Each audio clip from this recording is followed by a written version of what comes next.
Hey, it's Bennett from Cooking with Congress here, and I recently tried my hand at making some Revolutionary War era recipes to enjoy with the Ken Burns. I was thrilled. I was so excited to recreate these recipes in my kitchen, bring them for Ken and I to taste together the good, the bad, and the dry. It was a lot of fun. I had a great time. Ken, thank you so much for sitting down and dining on some strange revolutionary recipes with me. I'm looking forward to it. This is onions Brazilian style. Brazilian style. Brazilian style. What's Brazilian about it? Kind of nebulous, not sure. But this was served at George Washington's farewell dinner in 1783, one of Washington's favorites. I'm curious, Washington, this mythic figure, this larger than life figure, a complex person, obviously. His favorite food was onions, so he had some layers. What? Yeah. What's the most misunderstood aspect about Well, Washington? we tried to peel back the layers of the onion for him. First of all, to understand, he's one of the richest men in America. He did really well before he married a wealthy widow, Martha Custis. He is, of course, an enslaver of other human beings. He is also the one person that without him, we would not have our country. He's very opaque and kind of unknowable and very difficult, but he's able to lead men into combat. He's politic. He knows how to pick executive talent. There's mysteries wrapped in mysteries wrapped in mysteries about him, and because of that, there's a aura that develops about him, and he's able to effectively deal with Congress, to deal with other of the so-called founders, but also with ordinary people to inspire them and to pick from the ranks somebody and give them an important task. It took a couple of goes with this recipe to get it right, I think. Not bad. It's not bad, right? No. It's kind of interesting. It's stuff with mincemeat. So it's just mincemeat, which back in the day actually had suet in it. So Yep. there is meat to it. This is not a vegetarian dish. And then slow roasted, basically fried over the course of 45 minutes in a small onion like this. Now, I tried it with a big onion first, It needs to be smaller. much, much smaller. Yeah. Modern onions are massive. Oh, that's good. Next, we're going to try some fire cakes. Now, I heard that you're familiar with the idea of fire cakes. Yeah. I am. Yeah. Okay. So this is essentially wheat flour and water mixed Yeah. together. If they had salt, the militia Yes. might be making this. Do we have salt here? No salt? Great. So this is kind of the toughest.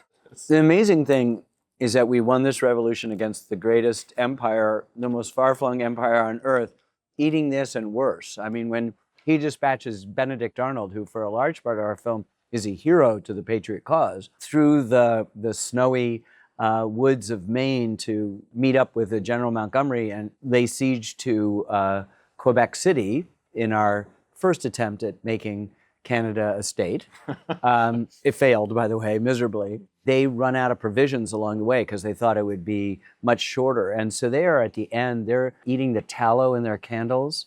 They are literally, it's like Charlie Chaplin, boiling their shoes and the shoe leather. There's a dog that it belongs to an officer that suddenly disappears. But mainly you're subsiding on stuff like this. How did they keep the military motivated? Mentally? I don't know. I think that the superficial thing is to say they're motivated by cause. There's something else that's going on, and I think it's the relationship between people in the trenches. It's really hard to leave if your buddy's gonna, stay, and vice versa. It really matters who's in the trench next to you, who's going up over the hill with you, despite the terrifying odds of not surviving. It's pretty interesting. And what they realized very early on is that all of the highfalutin talk isn't keeping people from leaving when their enlistments are up or leaving when there's a crop to be sowed or harvested. It's really, in the end, it's teenagers, it's ne'er-do-wells, it's second and third sons without a chance of an inheritance, it's felons hoping to get a parole, it's recent immigrants. That's who wins the war. And that's why the original idea of who was rebelling and who would be in charge had to be expanded in order to accommodate them. The only people who were going to vote originally were just people of property. Well, sort of an aristocracy, an elite, we'd call it today. And the revolution has to be won by people who aren't part of the elite. And so then democracy comes in not as an object of the revolution, but as a consequence of it. I think we can move on to the third dish, which is kind of going to have to be an unveiling here. Oh, yeah. This Do we know what it is? I have no idea. No, it's hearty choke pie. So Hearty choke pie? hearty choke pie. artichoke pie. As in the Old English a hearty choke. Got it. combines into artichoke pie. This is the one that I have not tried yet. This looks fantastic, though.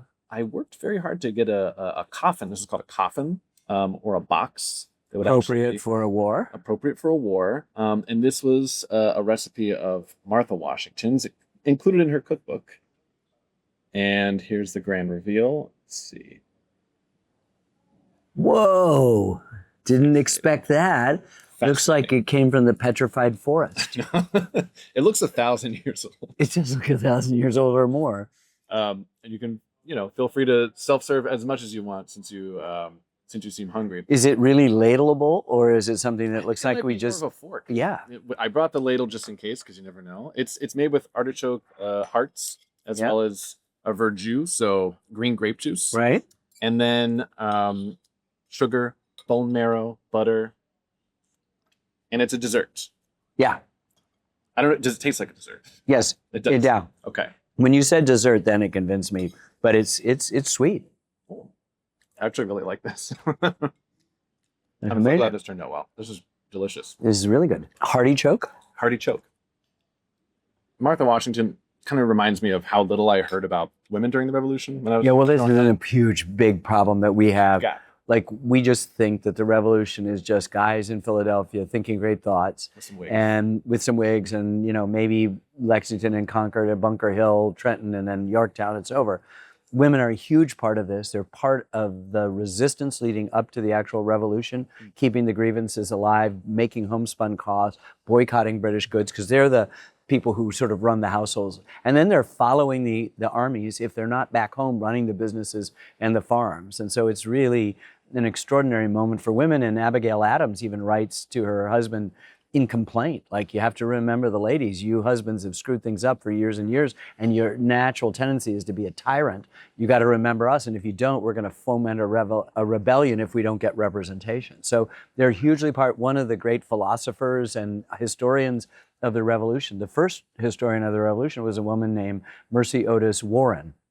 And we bring her to life with all these off-camera voices of, really extraordinary stars. And in this case, we were able to get a little-known, up-and-coming actor named Meryl Streep to read it. Yeah, you just pay attention. I Keep. think one more. Oh, wow. This one simply called a cheap dessert. A cheap dessert instead of hearty choke. Which was not, it was time expensive and time intensive, that's for sure. Building the box itself alone. It took a long time. Yeah, it's a 8 to 10 overnight process, 8 to 12. Was the box edible? So a lot of boxes back then were not edible. That one technically would be. If they included eggs in the box building materials, you could eat it. I don't know how tasty it would be. You can certainly help yourself. Anything's going to be better than the fire cakes. Than the fire cakes, right? That is 100% true. I think this is actually going to be pretty. Because I've had shoe leather that was better than the fire cakes. It doesn't surprise me at all. Now that's your lid. This is the top here. The cheap dessert. Cheap dessert reflected that rationing that you were talking about. Yeah. Right. So it's made with hominy, cornmeal, butter, eggs. Again, another Martha Washington recipe showing that she was in solidarity with people from the war, serving something less. This is what happened. Yeah. Syllabub, right? I'm very biased, right? I think that when you're tasting food from this time period or any time period, to me, it's a touch point. It's a kind of experiential touch point to the history. Another way to learn. Yeah. I'm curious if you, in the many years you spent on this project, was there any similarly experiential, evocative, like an artifact or a location or a smell for you that was really evocative? I'm a big map freak, so seeing all of the maps, which are so beautiful, the old ancient maps, and sometimes we just leave them alone. Other times we'd superimpose the arrows necessary to communicate what the battle stuff is going on, or use the maps as a starting off point to create our own maps that then do more things and have more dimensions. And so there are things like that. We saw recently the frontispiece, the page of Common Sense, Thomas Paine's very famous January of 1776 tract that's sort of the most famous pamphlet in America, we say, that basically moved people away from the idea that this is just a grievance between Englishmen into sort of suggesting that there might be bigger ideas that could be compelling people. that weren't just about, you promised us this, you didn't deliver this, you're not paying enough taxes, we've been defending you, all of the initial things that lead us towards revolution, but that they're bigger issues. Like, for example, somebody who has his job merely by birth, that is to say, George III, and Paine is a pretty democratic, pretty radical guy, and he comes in and they love him because everybody loves him because he writes so beautifully and he appeals to common people. But even Washington is impressed and says, they called it independency. It was on the table, but nobody was really seriously thinking we're going to break off and start a new country. But by that July, we've broken off and had a new country. And a good measure of it is geopolitics and how to position yourself to get French aid. But it's also that Thomas Paine is making it impossible to not think about the fact that having a king is not a good thing. Having a monarch, having an authoritarian ruler is not what people are destined to live under. Amazing. Got through so much. I wish we could talk for hours and eat less food. Yeah, right. Yeah. This isn't the greatest thing. It's not the greatest thing. No. It No. is, if there's one kind of word that I would use for much of the cooking. It's yucky. Dry. Dry, yes. It's really Yeah. dry. Ken, thank you so much for coming on and dining with me and talking about the American Revolution. I'm really excited for the film. Congratulations. Thank you. It's been fun. Be sure to check out Ken Burns' new film, The American Revolution, premiering on November 16th across PBS channels nationwide and on the PBS app.